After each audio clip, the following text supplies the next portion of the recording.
হ্যাঁ, ইবলিস বলল, আল্লাহ আমি মাটির বাচ্চাকে তো আমি সেজদা করতে পারি না, মাটির মানুষকে আমি সেজদা করতে পারি না। আদম আলাইহিস সালাম কি ভাই শুধু মাটির মানুষ ছিলেন?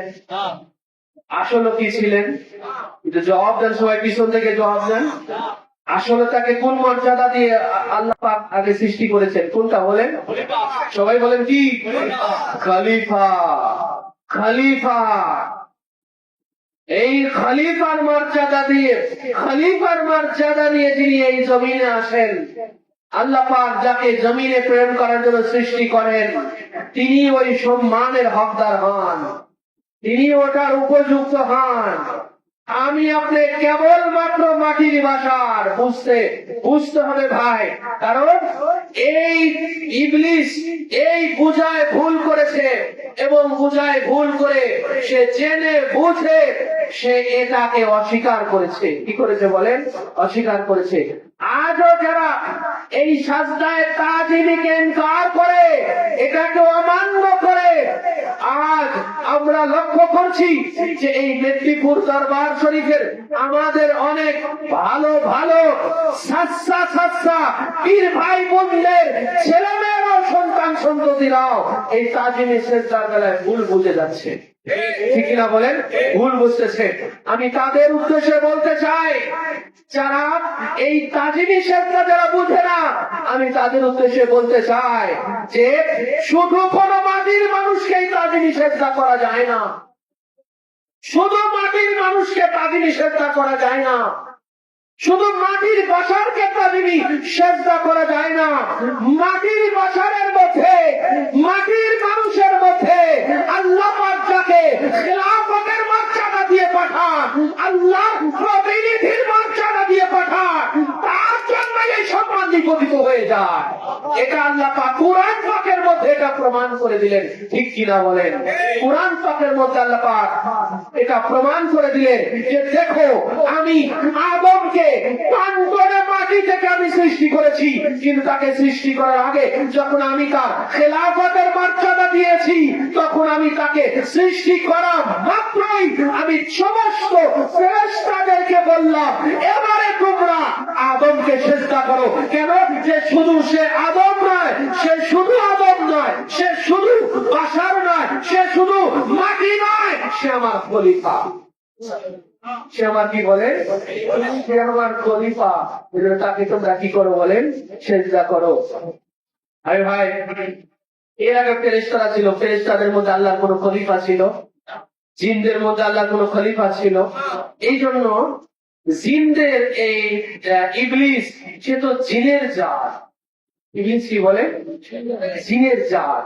এই জন্য ইবলিসের ভিতরে এরকম একটা ক্ষোভ সৃষ্টি হয়েছে, আমি আল্লাহ এত লক্ষ বছর আল্লাহর ইবাদত করলাম, 6 থেকে 9 লক্ষ বছর আমি আল্লাহর ইবাদত করলাম, আমি এত বড় আল্লাহ, আমি ফেরেশতাদেরকে দাস দেই, ফেরেশতাদেরকে আমি শিক্ষা দেই, তালিম দেই, ফেরেশতারা আমার পায়ের নিচে বসে আমার থেকে তালিম গ্রহণ করে, আমার থেকে দাস গ্রহণ করে। অথচ আল্লাহ আমাকে খলিফা না বানিয়ে এই মাটি থেকে বানানো হলো, যাকে কদা মাটি থেকে, কাদা মাটি থেকে যাকে তৈয়ার করা হলো, তাকে কিনা তৈয়ার করা মাত্র আল্লাহ পাক সমস্ত ফেরেশতাদেরকে বললেন যে এবারে এই আদমকে তোমরা সেজদা করো। এই যে দেখেন ইবলিসের অহংকারটা ভাই কি জন্য হলো? অহংকারটা কেন হলো?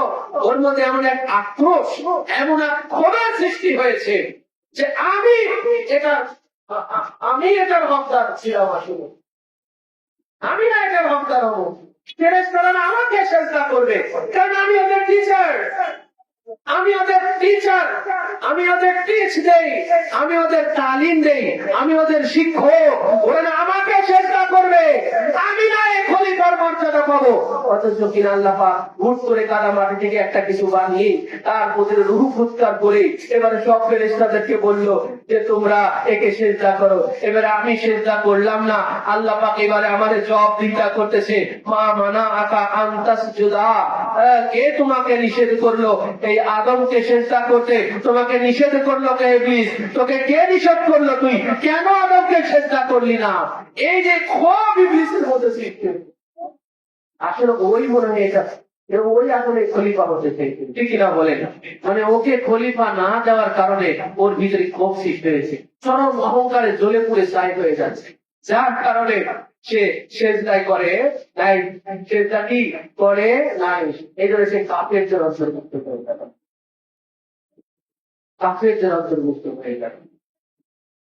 এই জন্য ভাই যারা বলে যে কোন মাটির মানুষকে সেজদা করা যাবে না, ভাই মাটির মানুষকে সেজদা করতে হবে না, আল্লাহর খলিফার মর্যাদা দিয়ে যারা আছে, সে মাটির হোক আর নূরের হোক, সেই সেজদার হকদার। এটা কোরআন পাক থেকে প্রমাণিত, তোমরা তাকে সেজদা করো, ঠিক কিনা বলেন?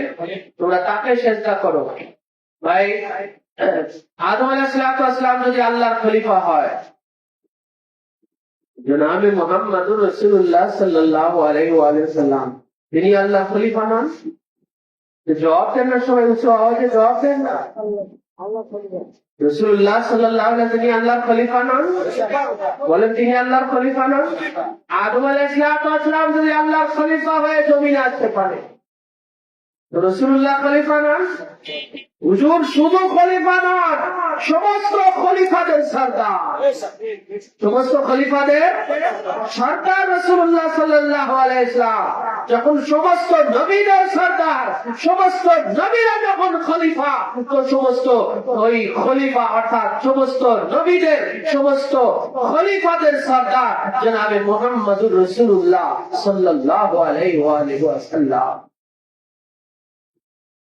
মাটির নবীর আল্লাহর খলিফা হয়ে যদি এই সেজদা প্রাপ্ত হয়, সেটা আল্লাহ কুরআন পাকে নাযিল করেন।